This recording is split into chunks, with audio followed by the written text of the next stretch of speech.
Saudara-saudara pendengar yang kami kasihi dimanapun Anda berada, Anda kembali bersama kami dalam acara Telaga Tegur Sapa Gembala Keluarga. Saya Gunawan Santoso dari Lembaga Bina Keluarga Kristen akan berbincang-bincang dengan Bapak Pendeta Dr. Paul Gunadi. Beliau adalah seorang pakar dalam bidang konseling. Perbincangan kami kali ini tentang seks terus mengetuk pintu. Kami percaya acara ini pasti bermanfaat bagi kita sekalian, dan dari studio kami mengucapkan selamat mengikuti. Pak Paul, ada banyak laki-laki ini khususnya yang tahan untuk tidak mencuri, tidak membunuh gitu. Tetapi ketika diperhadapkan dengan masalah seks, itu dia seolah-olah tidak punya kekuatan dan dia terlibat di dalam dosa seksual ini. Ini kenapa ya Pak Paul? Kok begitu kuatnya dosa ini? Pak Gunawan, dewasa ini tidak ada dosa yang lebih berbahaya daripada dosa seksual. Begitu banyak anak-anak Tuhan yang jatuh ke dalam dosa seksual, dan begitu banyak anak-anak Tuhan yang menjauh, dan ada kalanya meninggalkan Tuhan karena jatuh ke dalam dosa seksual. Masalah utama dengan dosa seksual adalah ia tidak pernah berhenti mengetuk pintu hati kita, Pak Gunawan. Kendati kita telah mengusirnya dan membentengi pintu pertahanan setebal mungkin, dosa seksual terus mengetuk, dan kita terus dapat mendengar ketukan itu. Akhirnya ada yang bertahan, ada pula yang tidak. Pintu pun dibuka, dosa pun masuk. Nah, itu sebab penting bagi kita pada kesempatan ini untuk membahas beberapa pintu yang kerap digunakan dosa seksual untuk masuk. Dan sudah tentu kita juga akan membahas beberapa saran untuk bertahan, Pak Gunawan. Iya, kalau Pak Paul umpamakan itu seperti pintu. Jadi ada jalan memang di dalam diri kita ini yang bisa dilalui oleh dosa itu gitu Pak Paul ya. Jadi tidak ada seorang pun itu yang kebal terhadap dosa ini gitu. Betul Pak Gunawan. Kadang kita berpikir, kalau saya sudah dekat dengan Tuhan, pastilah pintu itu udah tertutup. Masalahnya adalah meskipun pintu tertutup, ketukan dosa itu masih dapat kita dengar. Dan kita mesti ingat satu hal juga, kita tidak selalu kuat. Ada waktu-waktu kita kuat, ada waktu-waktu kita lemah. Jadi memang menyangkut dosa seksual ini, kita harus waspada terus-menerus. Ya memang ada orang yang menyesali setelah terjatuh di dalam dosa seksual ini, seperti Daud misalnya, lalu dia bertobat kepada Tuhan, tetapi ada juga yang malah menikmati. Ini bagaimana Bapak? Betul Pak Gunawan, jadi ada yang hancur, mengaku dosa, meminta pengampunan dari Tuhan, dan rela membayar harga ya, untuk menjalani perawatan, pemulihan, dan sebagainya. Tapi ada orang yang berkebalikannya Pak Gunawan, dia sama sekali tidak mau melihatnya sebagai kejatuhan atau dosa. Dia menjalankan hidup seolah-olah tidak ada apa-apa yang terjadi. Dengan kata lain, dia dengan sengaja membutakan matanya supaya dia tidak usah melihat perbuatannya itu. Iya. Pintu-pintu masuk biasanya lewat apa aja Pak Paul? Ada beberapa Pak Gunawan. Yang pertama adalah pornografi. Internet telah menjadi wadah berkat, tetapi pada saat yang sama, internet telah menjadi sarana penyebaran pornografi yang paling efektif dalam sejarah manusia. Sekarang ini, anak pada usia berapapun dapat mengakses pornografi. Masalahnya, bukan hanya anak yang menyelinap masuk ke dunia pornografi, orang dewasa pun turut masuk. Nah, kita perlu mengerti Pak Gunawan bahwa bahaya terbesar pornografi terletak pada apa yang terjadi setelah kita mengkonsumsinya, bukan pada saat kita tengah mengkonsumsinya. Setelah kita mengkonsumsinya, pornografi menjadi bagian tak terlepaskan dari hidup kita. Gambar yang kita lihat dan rangsangan yang kita rasakan terus memanggil-manggil. Dari sekadar melihat, akhirnya kita menjadi kecanduan. Pikiran dan nafsu pun menjadi bagian diri yang terlepas dan tidak terkendali.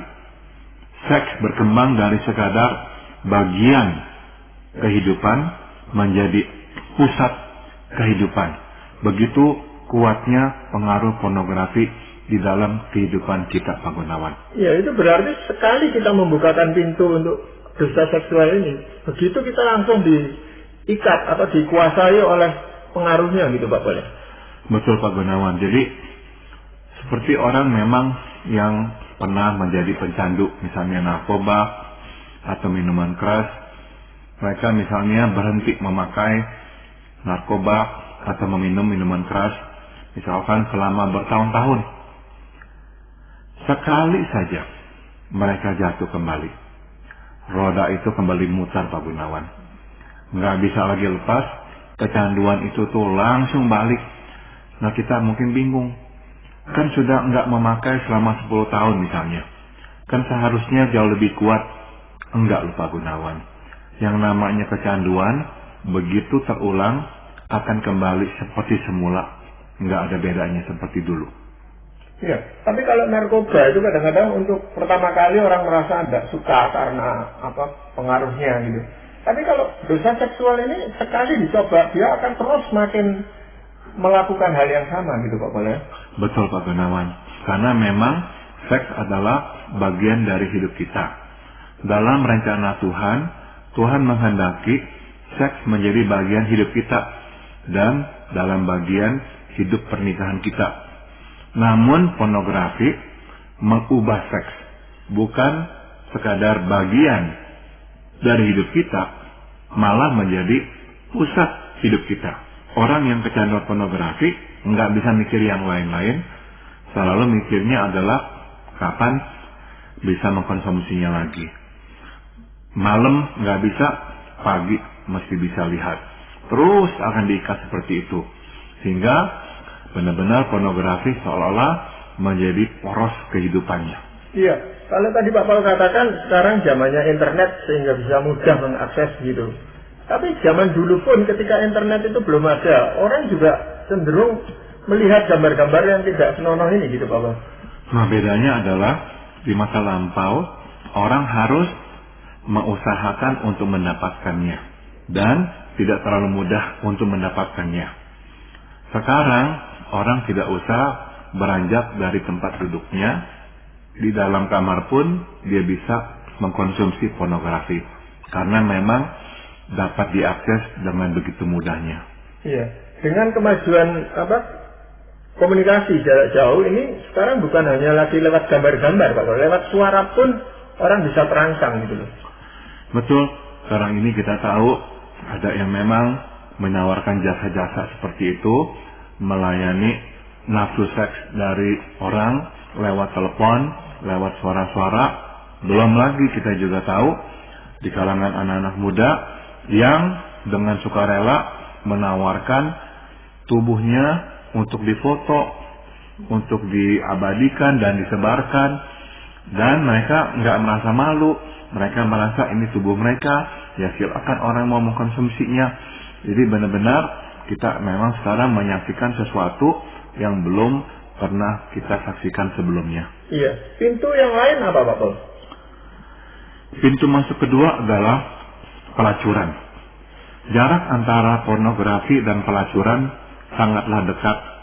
Banyak orang memulai dengan pornografi dan mengakhirinya dengan pelacuran. Mulai dengan melihat, sekarang kita ingin mencobanya. Nah, selain dari cengkramannya yang kuat, pelacuran juga menjadi wadah penularan penyakit kelamin dan HIV/AIDS. Pelacuran juga mendekatkan kita dengan kehidupan malam, gaya hidup yang tidak sehat dan bermuatan dosa. Jika kita sudah menikah, bukan saja pelacuran menghancurkan kekudusan nikah, pelacuran pun menghancurkan keintiman nikah, Pak Gunawan. Sebab orang yang sudah galang gulung dengan pelacur biasanya tidak terlalu lagi mau intim dengan pasangannya.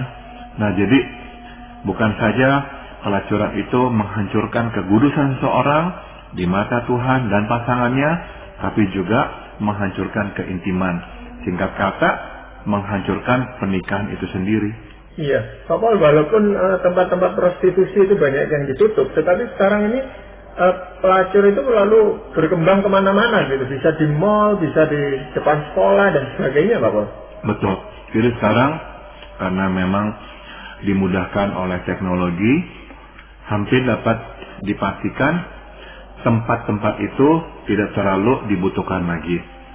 Sama seperti kalau dulu kita mesti ke toko untuk membeli barang, sekarang kita sudah dapat membeli barang lewat internet, tinggal pesan saja, barang diantar.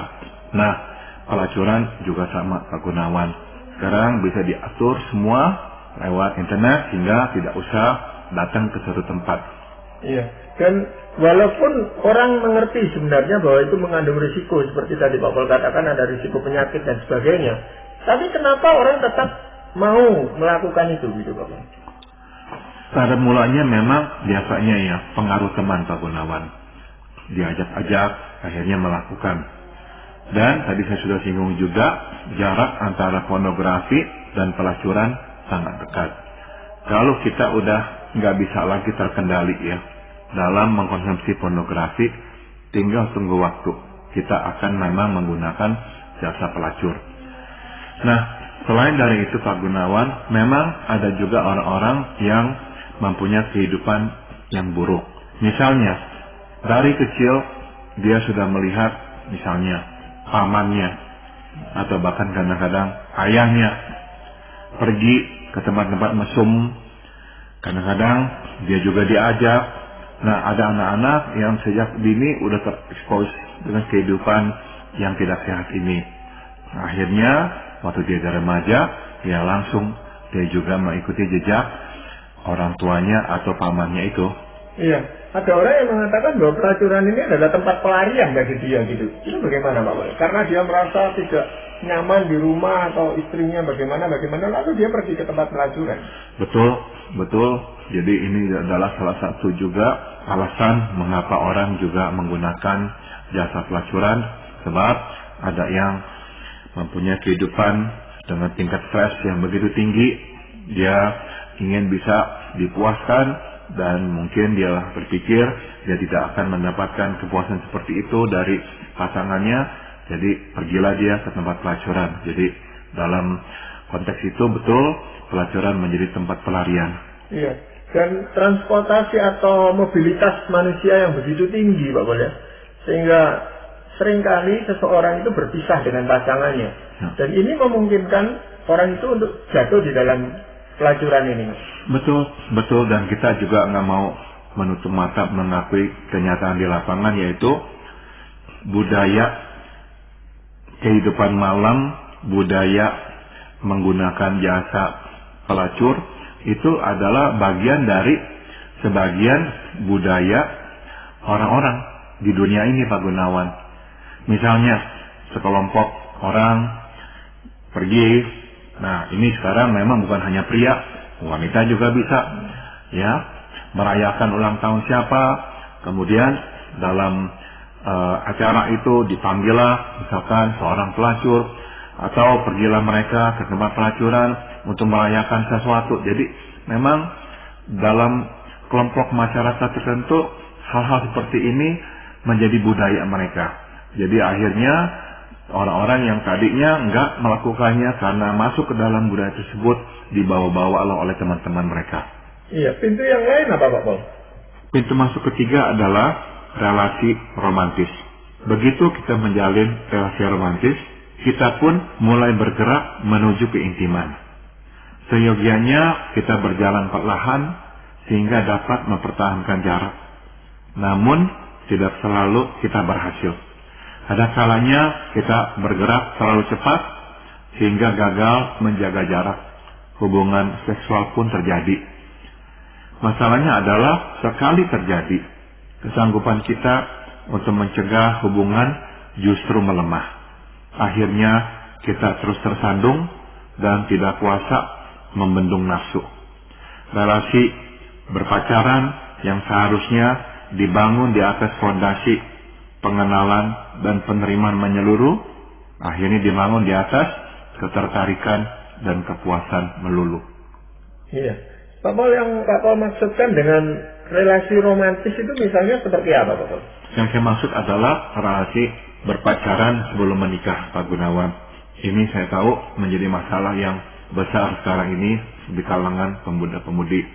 Sebab tadi saya sudah singgung, banyak memang pemuda-pemudi bahkan pada masa yang lebih dini pun sudah terkontaminasi, tercemar oleh pornografi.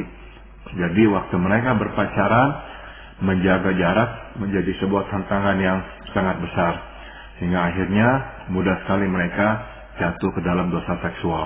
Ya, selain itu kan masyarakat pun rasanya itu mengizinkan hal seperti itu terjadi sebelum pernikahan itu. Itu dianggap sudah lumrah terjadi hubungan seksual sebelum pernikahan. Jadi karena lingkungan itu seolah-olah mendukung apa yang dilakukan oleh mereka yang sedang berpacaran, maka mereka melakukan itu gitu, Pak. Betul, Pak Gunawan. Kita nggak bisa sangkal, memang sekarang terjadi pergeseran nilai. Dulu orang masih bisa berkata, saya jatuh, saya nggak seharusnya melakukan hubungan. Tapi sekarang makin banyak orang yang tidak melihatnya itu sebagai sebuah kesalahan. Jadi tidak melihat lagi bahwa dia telah berdosa kepada Tuhan dan bahwa dia memerlukan pengampunan serta pertobatan. Nah, inilah saya kira beda utama antara dulu dan sekarang. Itu sebabnya memang makin banyak orang yang melakukan hubungan seksual pada masa berpacaran. Iya, di samping itu kan mereka lakukan dengan dalih pokoknya nggak sampai hamil. Padahal sekarang ini kan alat-alat kontrasepsi itu begitu mudah diperoleh, Pak Man. Betul. Jadi yang sekarang karena mereka sudah lebih mengerti tentang kontrasepsi, jadi akhirnya mereka menggunakan alat kontrasepsi. Jadi ya mereka bisa menutupinya dan orang yang mungkin nggak berpikir bahwa mereka telah melakukannya. Nah, sebenarnya dosa seksual ini bukan hanya dosa masalah tubuh, Pak Paul, ya, tetapi juga masalah emosi dan kejiwaan orang itu gitu loh. Betul, Pak Gunawan. Pada akhirnya kalau kita memang terus-menerus ya memikirkan hal-hal seksual, itu akan sangat menguasai pikiran kita dan emosi kita.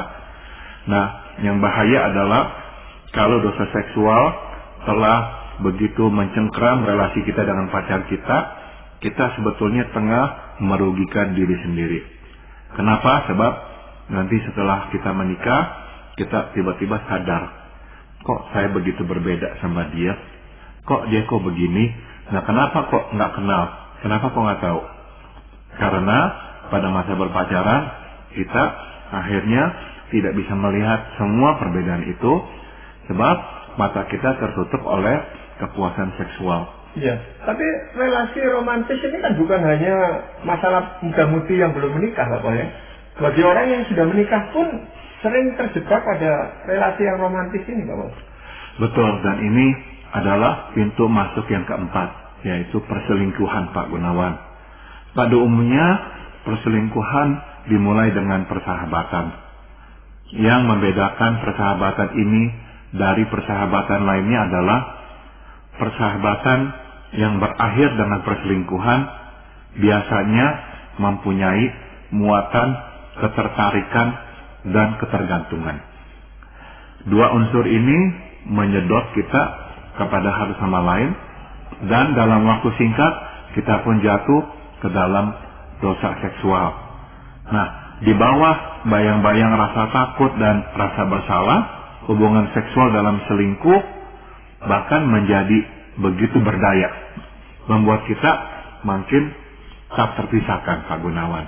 Jadi sekali lagi ya, kita mesti mewaspadai persahabatan kita dengan lawan jenis. Jika kita menyadari ada ketertarikan, langsung kita harus menjaga jarak. Jika kita menyadari kok kita mulai bergantung kepadanya, kita menginginkan dia dekat dengan kita, kita ingin bicara sama dia, kita membutuhkan dukungannya. Nah, kalau kita menyadari itu, kita juga mesti menjaga jarak. Tapi biasanya kesadaran itu tidak timbul dari dirinya sendiri, Pak Paul.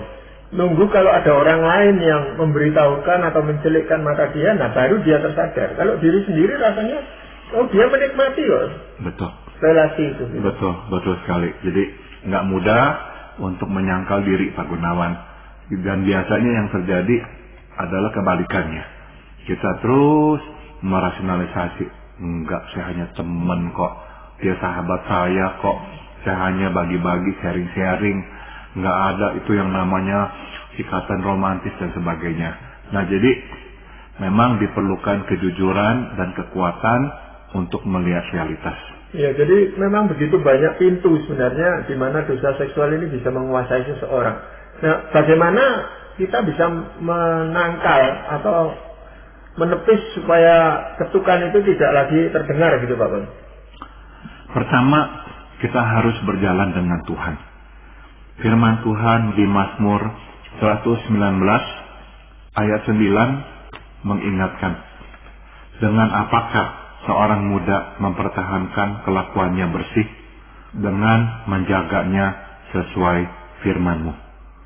Jadi kita mesti datang kepada Tuhan setiap hari. Kita mesti berdoa serta diisi dan dibasuh oleh firman Tuhan setiap hari. Sebab doa dan firman Tuhan adalah satu-satunya kekuatan yang dapat melindungi kita dari pencobaan seksual.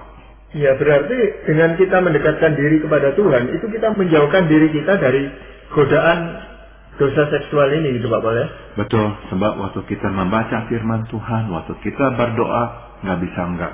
Tuhan akan bersuara, memberikan kepada kita tuntunannya. Ya, yang terutama itu Pak Paul ya, ini kan dosa ini biasanya orang lain nggak tahu gitu, karena ini terjadi di dalam pikiran kita. Tetapi kan Tuhan itu tahu dan seringkali mengingatkan sudah.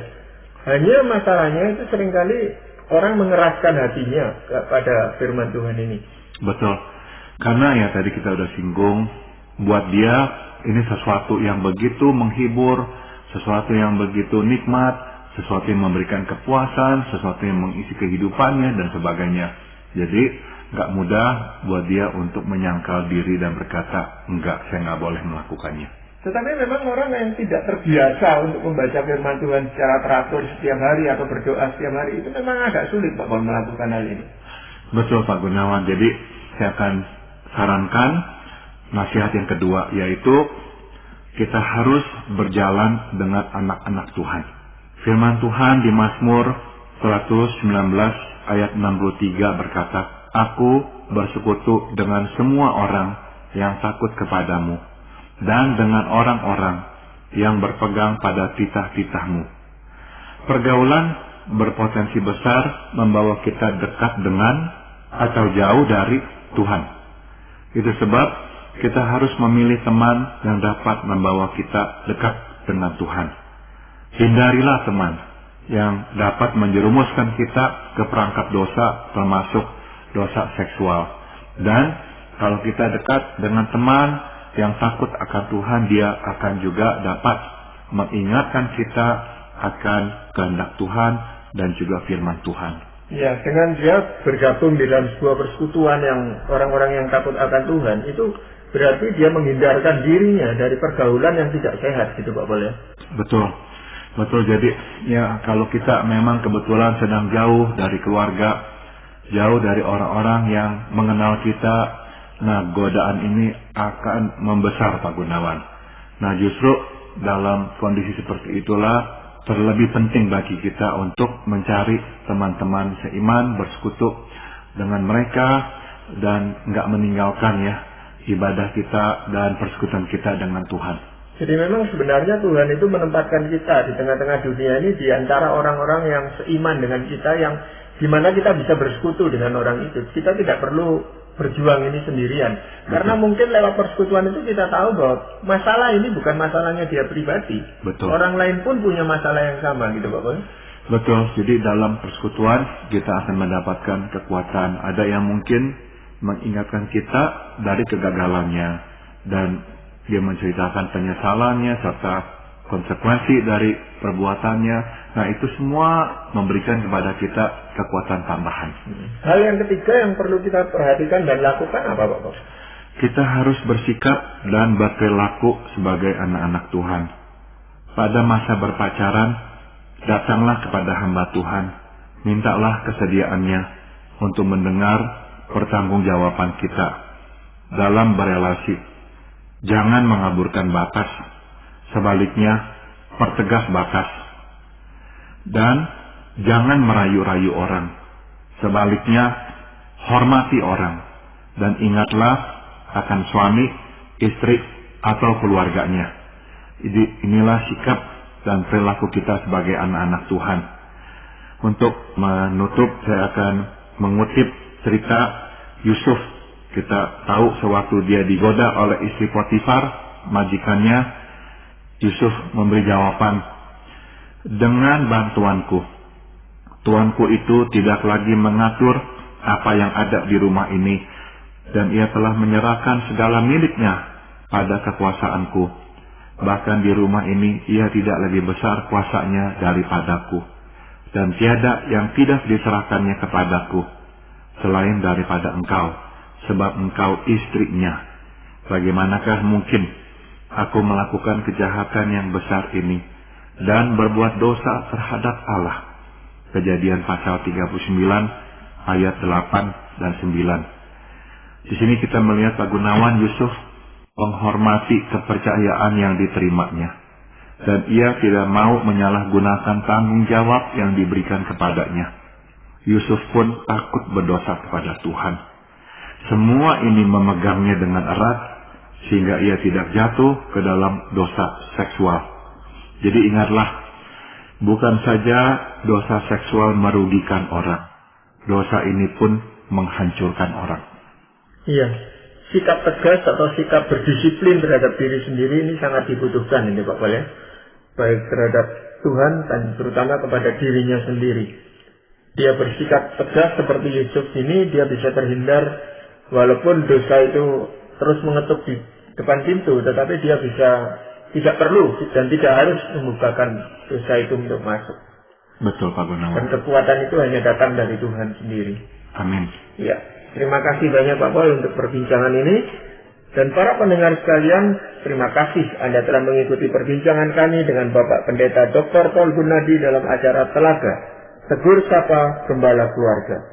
Kami baru saja berbincang-bincang tentang seks terus mengetuk pintu. Bagi Anda yang berminat untuk mengetahui lebih lanjut mengenai acara ini, silakan menghubungi kami lewat surat. Alamatkan surat Anda ke Lembaga Bina Keluarga Kristen atau LBKK, Jalan Cimanuk 56, Malang. Kami juga mengundang Anda mengunjungi situs kami di www.telaga.org. Saran-saran, pertanyaan, serta tanggapan Anda sangat kami nantikan. Akhirnya dari studio kami mengucapkan terima kasih atas perhatian Anda dan sampai jumpa pada acara Telaga yang akan datang.